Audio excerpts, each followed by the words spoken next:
शुभ दिन बच्चों। आज कक्षा 9 में स्पर्श भाग 1 रैदास कविता पद 2 देखेंगे। पहले कविता तो हमने देखा उस पद 1 में, पद 2 में वो क्या कहने वाला है देखेंगे।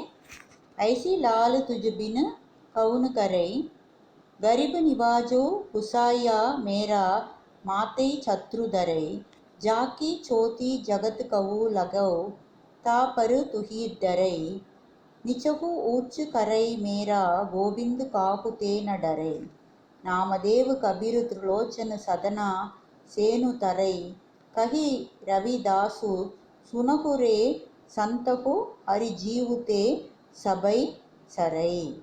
तो ये रैदास का कविता तो क्या है, वो खिचड़ी भाषा के जैसे Kabirdas, how the language is mixed language, not a pure Hindi, Devanagari Hindi. तो वो पहली पंक्ति में वो क्या कहता है, ऐसी लाल तुझ बिन कौन करे, तो who will be saving the poor people. यहाँ गरीब निवाजो दीन दुखियों पर दया करना, और लाल का मतलब यहाँ पर स्वामी, कौन का मतलब कौन, हिंदी में कौन कहते हैं ना, उसे ही वो कौन लिखा है। तो वो क्या कहना चाहता है, वो गुसाई, यहाँ गुसाइया का मतलब स्वामी, दैट इज भगवान। माते छत्रुधरे का मतलब मस्तक पर मुकुट धारण करने वाला। तो मस्तक पर मुकुट धारण करने वाला कौन है, कृष्ण है, विष्णु है। तो वो क्या कहता है, कवि भगवान की महिमा का बखान करते हुए कहते हैं, भगवान गरीबों और दीन दुखियों पर दया करने वाले हैं, और उसके माथे पर सजा हुआ मुकुट उनकी शोभा को बढ़ा रहा है। तो God is really blessing a lot. He is the person taking care of the poor and all suffering people, and his mukud crown on his head is giving a lot of beauty to him. He is admiring God. दूसरा पंक्ति में जाकी चोती जगत कवो लागे ता पर तू ही डरे, उसमें वो क्या कहता है, यहाँ चोती का मतलब है अछूत, अछूत छुआछूत, untouchability. Some people will think others as very low class, should not touch all these things. तो उनके बारे में वो कहता है, Raidas actually lived in North India, and he too known as a very great saint, and he was counted under untouchable people. But actually his story, very great story, how he is becoming a great devotee of Lord Rama, and these stories are there, I'll tell you later. तो यहाँ क्या होता है, ये untouchability के बारे में भी वो बोलता है। जगत कवु लागे, संसार के लोगों को लगती है। तो वो क्या कहना चाहता है, यहाँ पे कवि कहते हैं कि संसार के लोग जिन्हें अछूत समझते हैं, भगवान उन पर भी दया दिखाते हैं। People whom they think untouchable, even they are blessed by God.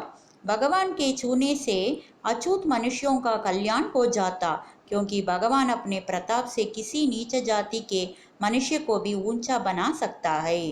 Because God can make anybody to any condition any time, अर्थात भगवान मनुष्य के द्वारा किए गए कर्मों को देखते हैं, ना किसी मनुष्य की जाति को। सो रैदास क्या कहता है, God is not seeing the caste of the people, he is seeing only the work of the people, their mind of the people, attitude of the people. तो अंत पंक्ति में क्या कहते हैं, नामदेव कबीर त्रिलोचन सदना सेनु तरई, कही रविदास सुनहु रे संतहु हरि जीवते सबई सरे। तो यहाँ नामदेव, त्रिलोचन, सदना, ये सब कौन है, ये सब संत गए। they are all the saints of Maharashtra who lived in the same period, उसी समकालीन कबीर के काल में रहते थे। तो ये कवि क्या करते हैं, इनको उदाहरण देकर कहते हैं, जिस भगवान ने नामदेव, कबीर, त्रिलोचन, सदना और सेनु जैसे संतों का उद्धार किया था, वही बाकी लोगों का भी उद्धार करेगा। सो actually God made all the saints to the great position, sure he will give me also the good great position. Like that Raidas is saying with lot of confidence, and at last he is completing the poem saying, कहते हैं कि सज्जन व्यक्तियों तुम सब सुनो, उस हरि के द्वारा इस संसार में सब कुछ संभव है। So all people, you believe God, you pray God, really everything is possible in this world because of भगवान, ऐसा वो ख़त्म करता है।